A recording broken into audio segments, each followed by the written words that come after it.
Mario! Super Mario 64. Everyone knows this game. It's an iconic title which catapulted Mario and gaming itself into the third dimension. It's been reviewed, critiqued, analysed into oblivion throughout its 24-year history. So is there really anything new I can bring to the conversation? Probably not.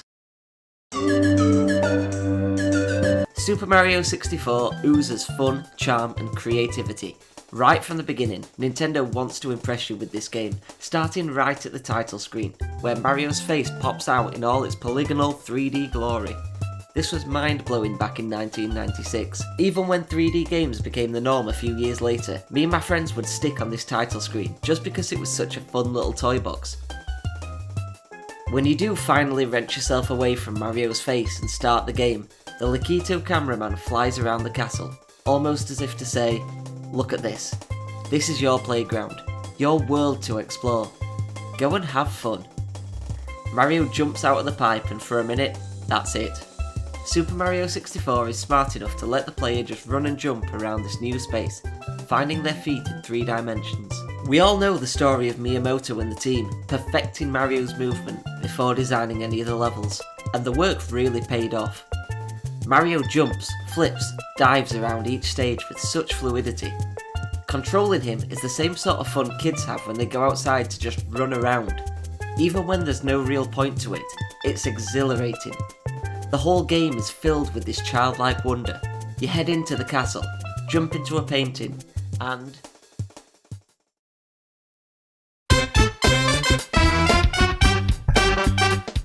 and you're hit with what is still the greatest piece of music in any 3D Mario title. Koji Kondo, you genius! Get out of here, Gusty Garden Galaxy. Let Bob on Battlefield have a bit of time in the spotlight. Each level is its own miniature world, a sandbox for players to explore. Nintendo couldn't fit hundreds of 3D levels on the cartridge like they could with Super Mario World. So instead you have 15 worlds, each with 6 different objectives, rewarding you with one of 120 power stars.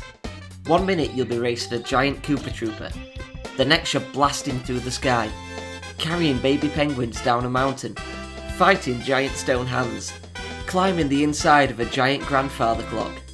Not every star is a winner, but the constant variety and wealth of ideas on display keeps you coming back for more time and time again. And if you're not going for 100%, you only need to get 70 of the 120 stars to reach the final fight against Bowser and finish the game. That's almost half of the game you can just chop off and throw away if you want. Very little in Super Mario 64 is mandatory. Not everything holds up today. Super Mario 64's camera was revolutionary for its time, but today it's held in infamy for moving in weird fixed increments and getting stuck a little too often. Oh, it's a gap. Oh, there's a tiny little gap there that you can't see from that angle. In later levels where precision platforming is essential, the camera can be a death sentence. The Bowser fights are nothing short of horrible too. Lining up your throws with the bombs outside the arena feels horrendous, and hitting a bomb always feels more like dumb luck than skill. I have never and will never get used to the flight mechanics either.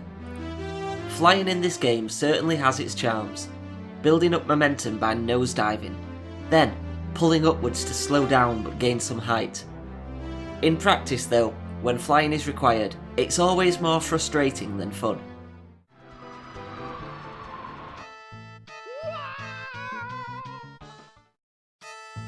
Even with these complaints, Super Mario 64 set a golden standard for 3D platformers and 3D games in general. The hub world isn't actually all that big, but the way you gradually unlock areas gives you the feeling of exploring a huge fairy tale castle. You're given a key for the basement after defeating Bowser for the first time. Then, you get a key for the door at the top of the stairs, which has been teasing you right from the start. The castle is also riddled with secrets. Some whole worlds are hidden in plain walls rather than paintings. You'll need to drain the moat outside the castle, and find Princess Peach's secret slide. Exploring each world really drives home that sense of whimsical childlike wonder and excitement that's now synonymous with Nintendo and Super Mario. I've said words like whimsical, childlike and wonder a lot in this review, and it's because that's exactly what Super Mario 64 is to me. It's exploring these wonderfully crafted worlds, it's challenging what Mario can do, experimenting with how he moves about these stages. There's a part in Wet Dry World where you can push a block and jump on it to reach the top level, but it's designed in a way where more experienced players can look at it differently. I tried backflips and side flips to reach the upper level and I was nowhere near, but then I tried a triple jump and I didn't make it, but I was close, so I tried and I tried again, and eventually I made the jump. The game is filled with moments like these. Failing again and again was slower than just pushing the block, but it was intrinsically more rewarding, and it made me better at controlling Mario as a result. There's a reason the speedrunning and challenge run community for Super Mario 64 still thrives, and is as crazy as it is, half A presses and parallel universes and all. It's because of moments like this, where you achieve something special, where you feel like you've painted outside the lines to create a new kind of experience. Maybe it's not what was intended, but it's beautiful nonetheless. Despite a few flaws and some of its age peeking in through the cracks, Nintendo wrote the book on 3D gaming in 1996. It may never be completely flawless, but Super Mario 64 captured the hearts and imagination of children back in 1996, and it still retains its magic to this day. Super Mario 64 was and forever will remain a masterpiece.